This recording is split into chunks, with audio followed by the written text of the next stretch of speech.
Welcome back to CSFL Media Days here at sprintfootball.com.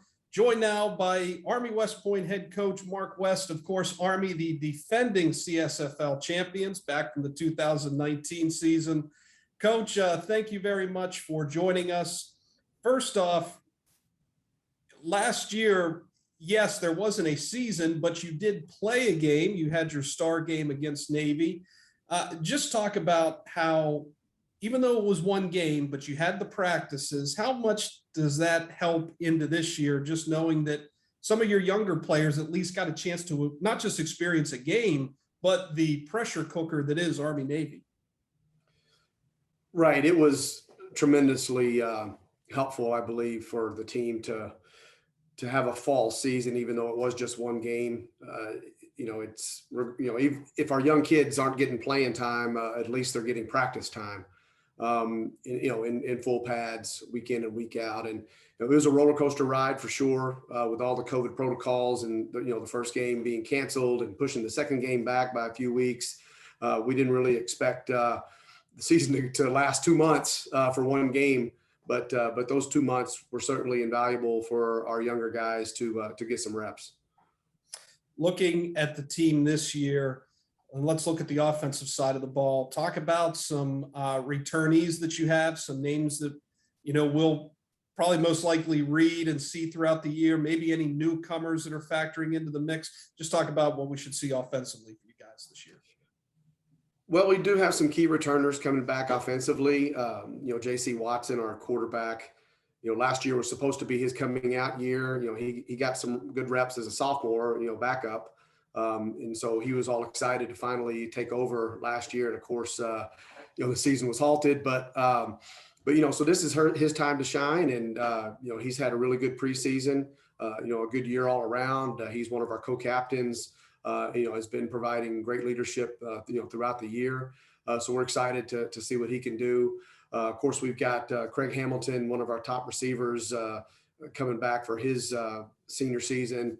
We expect great things from him.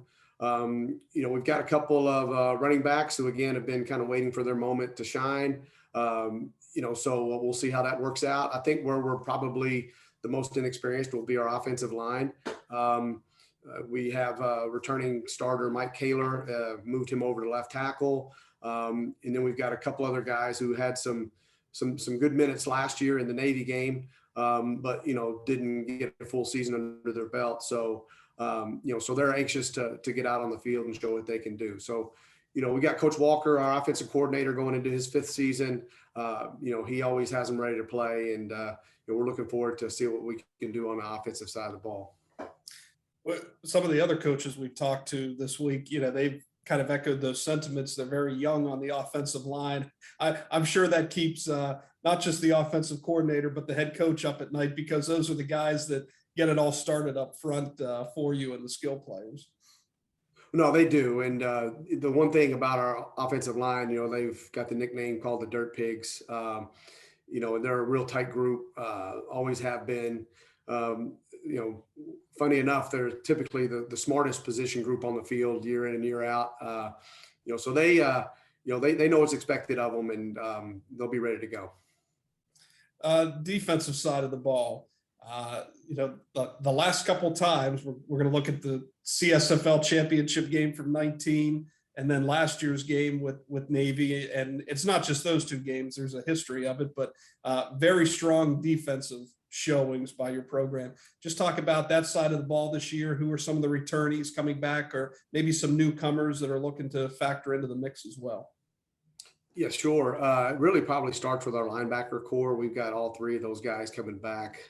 Plus we've got some good depth at that position. Really excited about our defensive co-captain, Dave Dickerson, one of our outside linebackers, plus our middle linebacker, Luke Gigliotti. Luke started as a plebe, which is pretty rare for us. We don't have too many freshmen that start, but he started in the Navy game.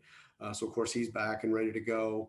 Of course, defensive line, to me, that's really where it all starts. You mentioned the offensive line. Well, defensive line, they're the ones that have to hold the line and get the pressure on the quarterback, in this pass happy league. So we've got a real good one in Alex Obeski. He's our other defensive co-captain. He's been an all-league player for us the last couple of years, so we're expecting great things from him.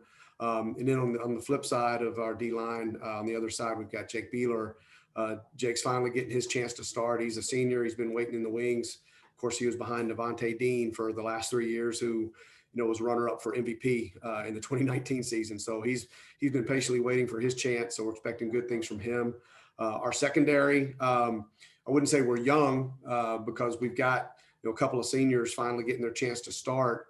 But again, a little inexperienced in that we graduated 3 seniors in the secondary from last year. We lost another one to the big boy team.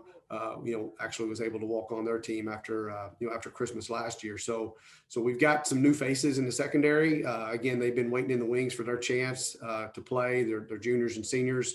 We're excited to see what they can do. And looking at special teams, how's the kicking game shaping up for you guys, the return game? Who are some of the names there that we should be paying attention to? Well, yeah, so Ben Abercrombie, he was our kicker in the 2019 season. He returns, for his junior year this year. And then we've got a new face punting this year because we graduated our punter from the after the Navy game. So I think special team wise, we're going to be solid. We don't try to do too many fancy things with special teams. We just want to make sure we're solid in that area of the game, and make sure we give our offense and defense good field position. Make sure we take care of the football, and as long as we're doing those things special team wise, then I see that as a success. Coach, it all gets started next weekend. One of Army's old rivals in this league, Penn. It'll be home. It'll be your 30th class reunion. Just talk about how special that is. You'll have some old classmates coming in, some longtime friends, and a chance to play a really good Penn team. We know what they're capable of, and they always seem to have a very good team. Just talk about that game and how excited you are to get the season started in that type of atmosphere. Sure. When the schedule came out, I noticed we were playing Penn at home. I saw that it was our 30th reunion. My wife and I both graduated from West Point in '91, and she immediately started reaching out to some of my teammates and classmates to say, hey, I'm going to put together a tailgate, for those that want to attend our game, because it also happens to be our Friday night alumni dinner. But believe it or not, we got about 20 or 25 guys and gals coming to the game. So that'll create a fun atmosphere. But the Penn game, in my mind, it's a great way to open the season. Like you said, they're a well-respected program. What Coach Wags did with them during his tenure, he built them into a contender each and every year. They always manage to go out and find, really good players. They have great coaching staff. I know Jerry McConnell, I'm sure excited to take over the helm, and he's been a great offensive coordinator for a number of years, and I know he'll transition over to be a great head coach as well. So it's just a great way to kind of find out where we are as a team to open the season, and we're looking forward to it. It's Army versus Penn next weekend in West Point. Should be an exciting time. Coach, thank you very much, and best of luck this season.